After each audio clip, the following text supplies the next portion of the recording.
I walked. I could do nothing but walk. And then I saw me walking in front of myself. But it wasn't really me. Watch out. The gap in the door. It's a separate reality.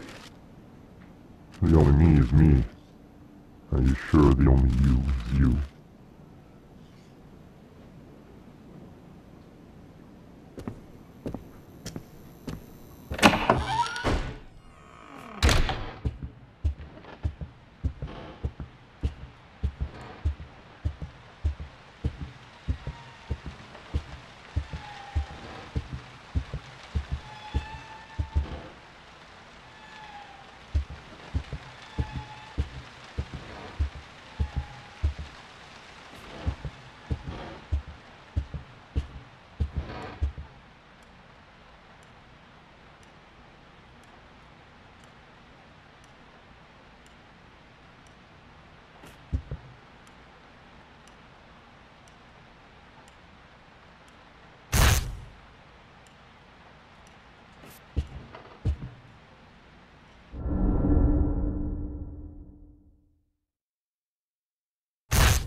You've been chosen.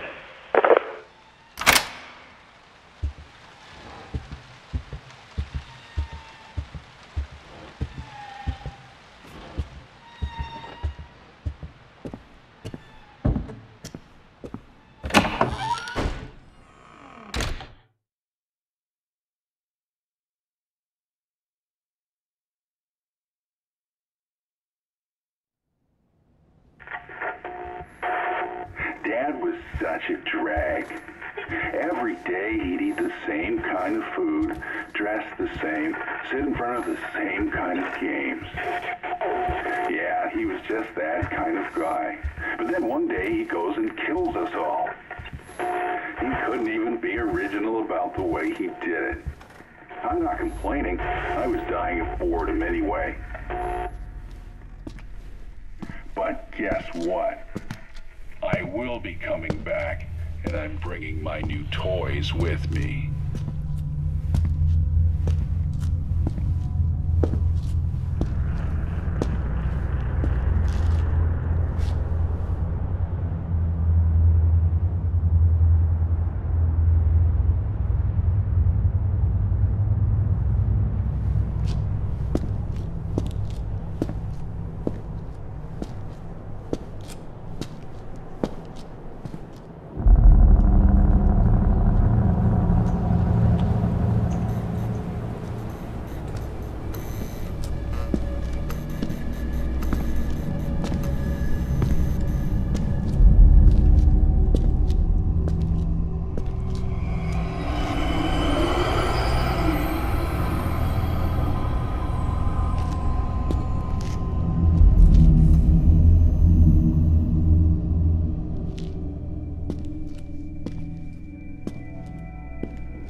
That dial now. We're just getting started. Hello, this is Studious Octopus. I'm Michaela, and Peter Reviews of Peter, who's still called Peter, and we're going to be doing a post sort of talk around the PT. Worse, we are doing a post-game talk. Play teaser, is that right? Playable teaser. Playable I think teaser. is what so it's a playable teaser demo. Yeah. But it's not a demo of a playable teaser, it actually just is a playable teaser. I'm assuming the demo part just came because they didn't want to call it a full game, it was free, and they didn't want to call it a teaser because that would have kind of spoilt the surprise. So we have a PT Demo, which is a teaser. Bit weird, and it actually caused a little bit of confusion, but more on that in a second. Did you like it? Yes. I liked it. Scared me. Very scary, actually. Wonderful atmosphere as well. Because I think while a lot of people were sort of complaining about it being a bit jump scary and a bit frustrating to try and do the end bits, I think overall it was still good. It possibly depends how much time you spent trying to force the game to do things, which I get was annoying. Yeah, the initial, the I suppose I'd call it the first ending, up to the first ending. That bit was great. That bit was, I think it was the bit that was for the players. It was the bit that was for everyone. It was the bit everyone could do, eventually. It was a bit of a pain, but yeah, everyone could do that eventually. The bit after that, the sort of the post-game game, I suppose, that was the one that people had difficulty with. Yeah. And I think we should remember that, because I think people have only remember the frustration and the hours of mucking around Trying and to not tease it out. how wonderful it was the first time. And I mean, jump scares, yeah, there were a fair few jump scares, but there was also a lot of atmosphere building, a lot of dread, quite a lot of story. And to be fair, the other Silent Hills have also had quite a lot of jump scares in them. I think that's one of the things to remember. Infamous locker scene in Silent Hill 1. Mm-hmm. We've got, in Silent Hill 3, we've got rooms that just make noises for no reason, just to freak you out, stuff like that. So yeah, I think overall, very enjoyable experience, very terrifying. I mean, I don't think anyone could say it's not scary. Well, actually, I'm sure people can say that, but they're lying with their mouths. Yeah, it has very genuine suspense of, it works in that it's your first person, you're going down this creepy corridor, stuff's happening. It's scary. Very. And surprisingly realistic as well, the way the game looks, the aesthetic of it. Whilst it's the same corridor looping, it is incredibly detailed, and I think we can put some of that down to the fact that it's in the Fox engine, which is, of course, Hideo Kojima's engine, which a couple of games run on. Most obviously, Metal Gear Solid 4, Metal Gear Solid 5, Ground Zeroes, so on and so forth. But also in Pro Evolution Soccer, a couple of other bits and pieces. Yeah. And I think that really helped because it has cool stuff like... I think this is the first Fox engine game which has been exclusively first person. Obviously, Metal Gear Solid 4 you can change to first person quite easily, and in Ground Zeroes you can change perspective for when you actually use weapons, grenades. When you're crouching, I think. Oh yeah, when you're going through sort of tunnels and stuff, it sort of goes back to first person. So obviously it can do it. I thought it was interesting as well that it had body awareness. When you're in the beginning of the demo, you pick yourself up. Yeah, you have arms. Looking in a mirror, you seem to have arms. In fact, I found it quite interesting that when you go right, when you strafe right, when you sidestep to the right, you lean, but when you sidestep to the left, you don't. And this confused me for quite a while, until later on in the game I looked in the mirror, and I realised that the reason, I think, that you're doing that is because you have a torch in your left hand, which you're holding sort of next to your head, gangster style. Is it gangster style? Is that, you're not holding it sort of in your palm, but sort of with your hand pointing, your fingers Police pointing style? downwards? Is it police style? Like this, you know when they're in the X-Files and they've got the gun in the right hand and the torch in the left hand, and they do that kind of crossed wrist things like that, but without the gun next to his head. Yeah. I think that's what I'm saying. Not gangster Tactical style. looking. Yeah, tactical style. I know what you mean. And I think that's why. So I thought that was interesting. And Metal Gear Solid 4 did have both perspectives, which I think could be something interesting maybe in the full game, in that you could switch between the two. Yeah. Because there's loads of different ways of doing it. You can do it, mostly in third person, mostly in first person, except when it makes more sense to be third person. The other way round, just third person, you know what I mean? There's all sorts of different ways that you can do it. That's probably a good theory. It definitely makes you feel a bit less like you're just a floating camera, which is always the problem with first person. And while I would prefer if you perhaps have feet when you look down, I don't think you do. It's still quite good, same as I liked that. I don't think you can look fully down, though, that's the thing. No, possibly not, but I liked that when you were getting up right at the beginning using your left hand and your right hand, the corresponding bit of the pad rumbled. It's a little detail, but I thought it was nice. Well, it's those little details that I think make the demo so interesting, is that it has that level of detail. And, like the tally marks in the opening room, which you can't really tell unless you actually go up to them You have and to look go at up them. to the wall and look. So it was the end at one point. There's a gap in the wall. There was a space on the left side of the door where there's no tally marks. They end about halfway on that wall. Oh, right. That's cool. I also quite like that when you look in the mirror, it actually has proper reflections. Yeah. So it actually reflects. So you see this sort of like trapezoid of light when you shine it sort of at an oblique angle, which I thought was really cool. Just like you quite liked the lights, didn't you? Yes, I did. Because the overhead lights are more white like real lights are. The lamps are more orange like lamps are. You can see particles floating in the air near the lights, which you can, again, in real life.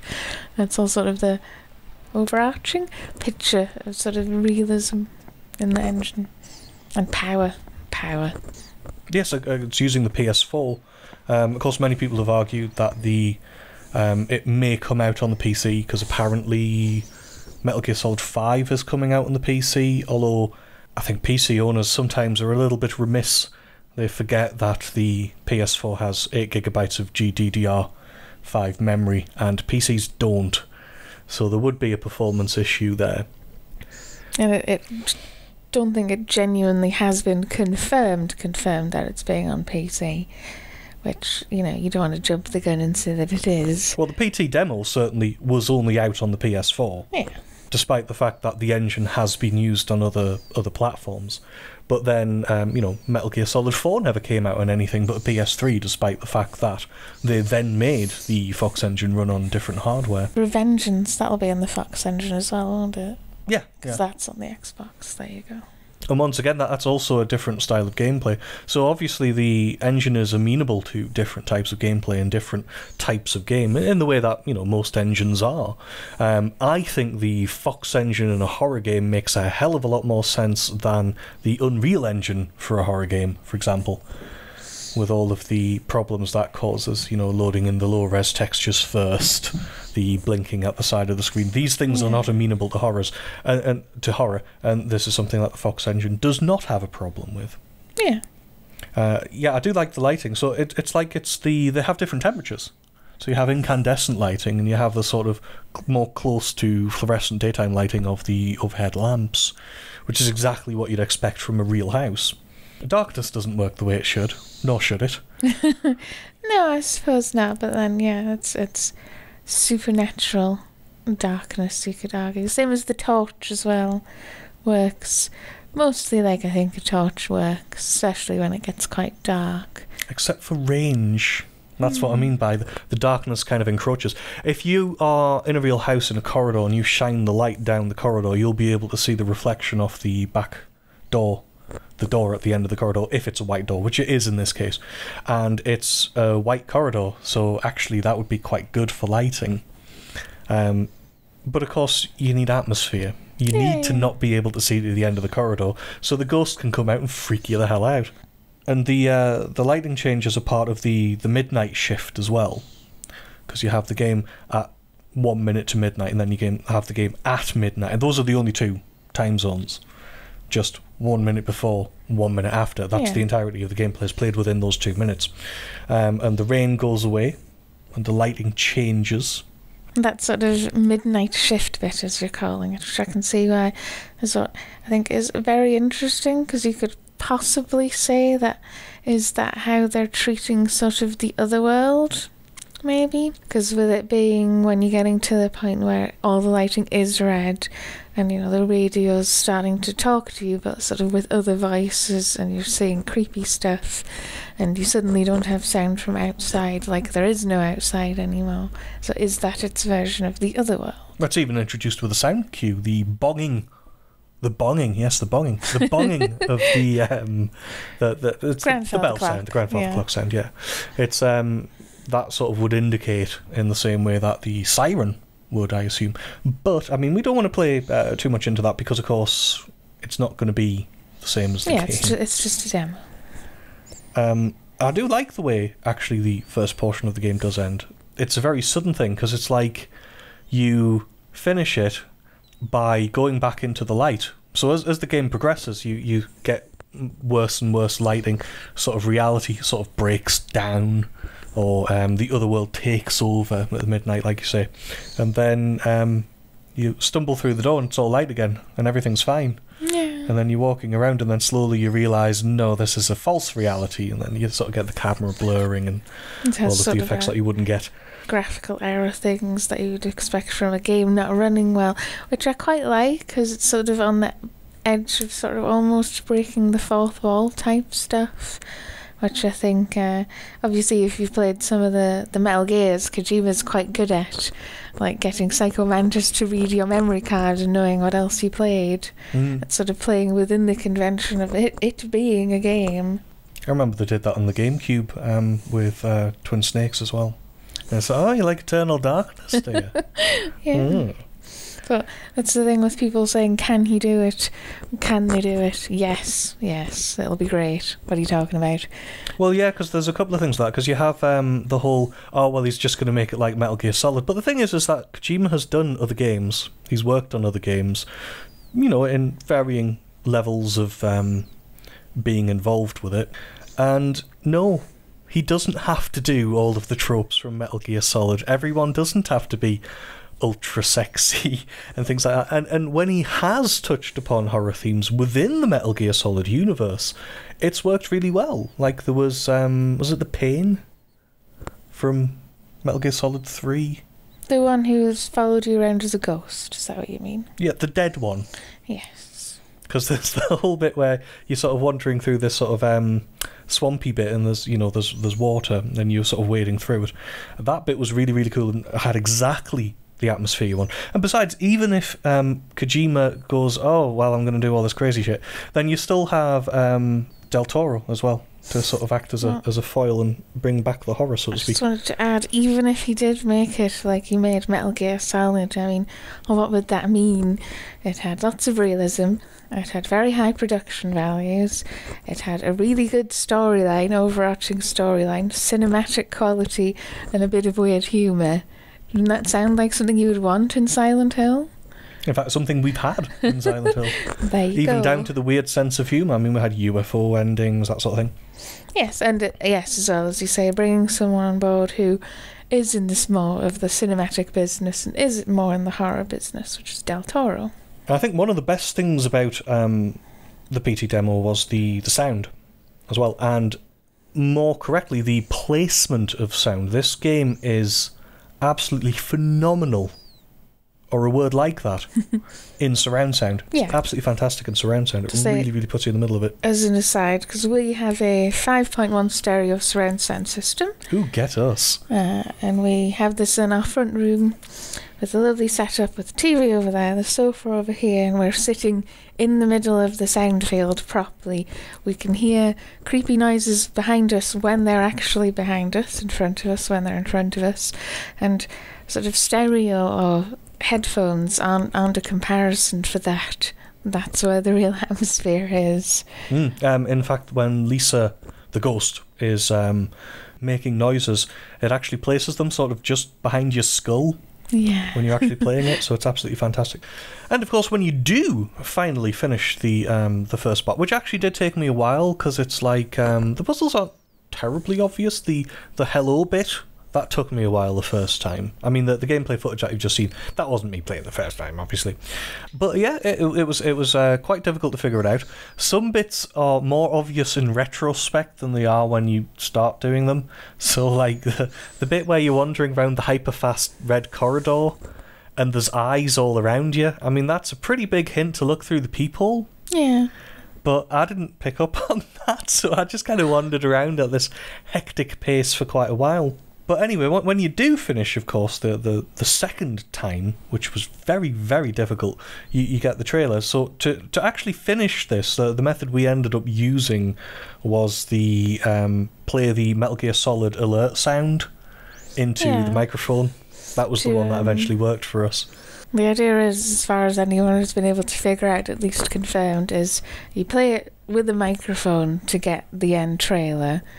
You have to play it with the microphone enabled on the pad, and then you have to make noise, sort of reacting to it, to get it to work, which is a very interesting system. Well, I suspect actually that the Metal Gear Solid sound in particular is sort of a Easter eggy type way to get the final thing, and that there's probably other ways as well, probably one proper way, or a couple of proper ways perhaps even.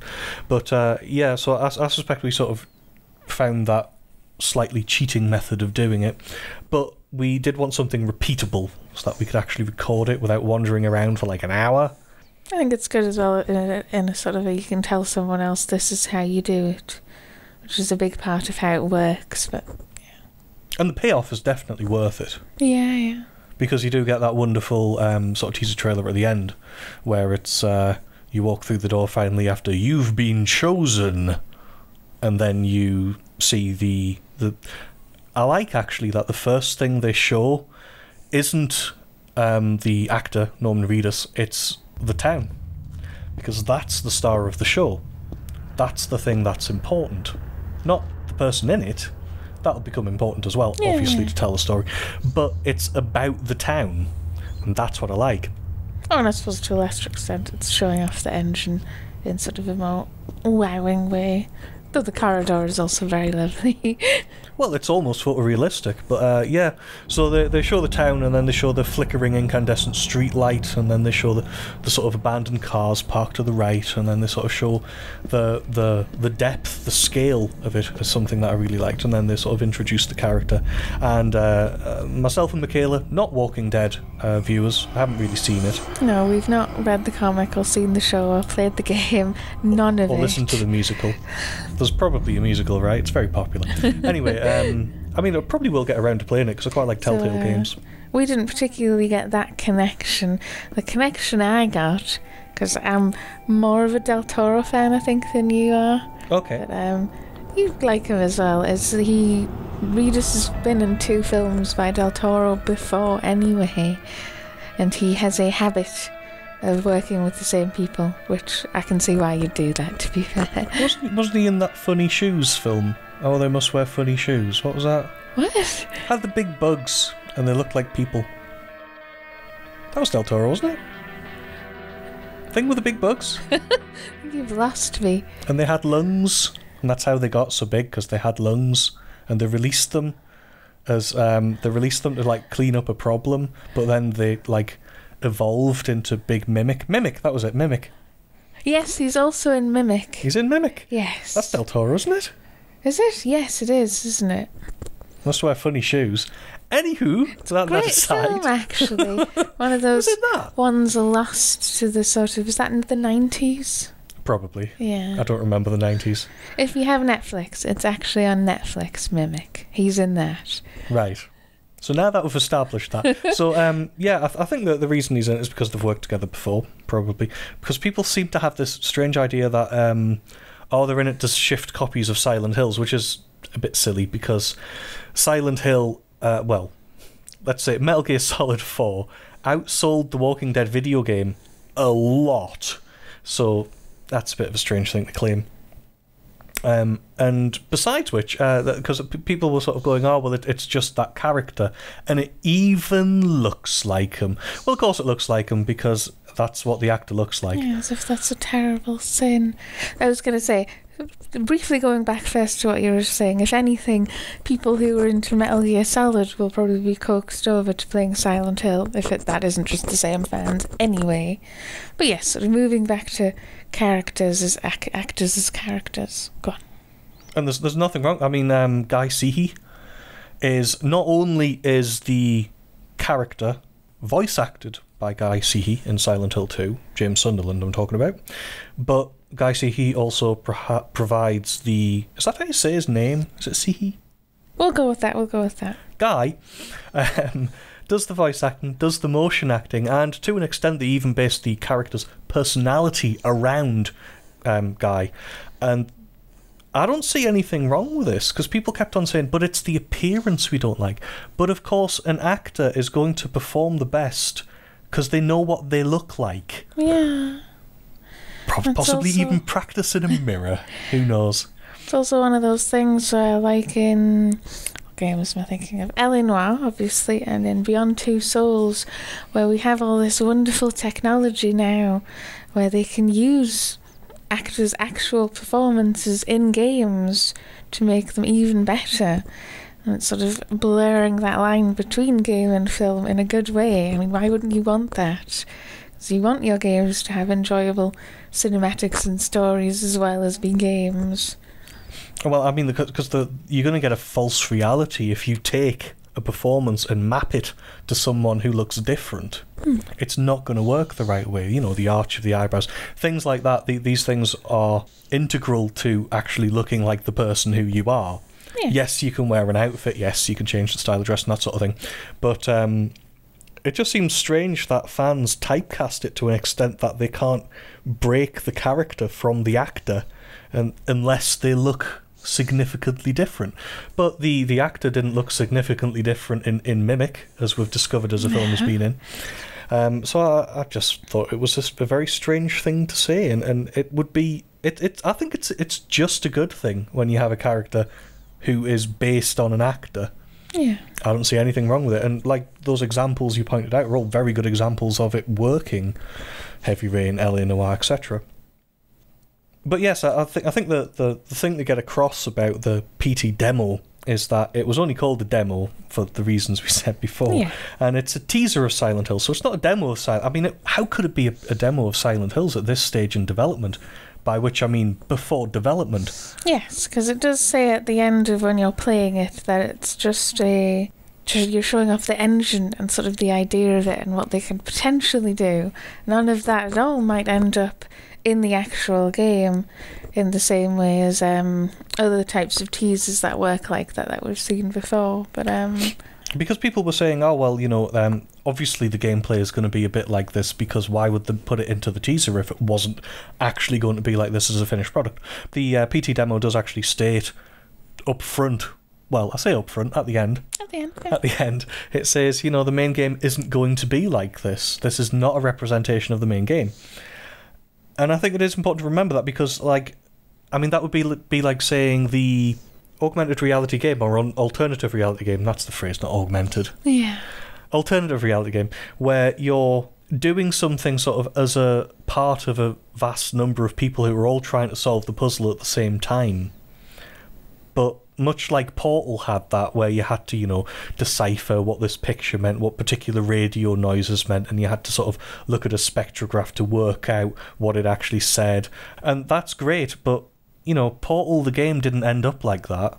That was just a bit of fun to tease the release of the game. And sort of them being very clever about how they're going about it, because it does generate more attention than just releasing a trailer and having it bombard you every time you try and watch something on YouTube. If there is communities of people who are actually trying to find these things out and get invested in it and tell people about it because it's cool. But yeah, I mean, I wouldn't want Silent Hills to have the obscure after the first ending gameplay of the PT demo, but I don't think it's going to. No. I think that would be mad. So no, I don't think they're going to, and I don't think there's any real evidence that they're going to, and the saying that it's going to be like that because that's why you put it in a teaser is perhaps a little naive. So that's it for now. I think we've talked enough about the wonderful PT demo. If you haven't played it, please get a hold of it somehow, play it. But we'll definitely look forward to playing the real thing when it does eventually come out. Could be years from now, 2016. Well, I definitely don't expect it to be next year, because the next Metal Gear Solid is next year, isn't it? It just takes longer to make a game than that. Yeah. I mean, I was never expecting this in the first place. I was expecting Konami to be in some sort of production position and maybe for it to be on a version of the Fox engine, and I thought it would end up awful if that was going to be it. So I'm really glad that it's actually taking a sort of a frontal role, a frontline role in producing it and directing it and what have you. And yeah, I think it's going to be brilliant.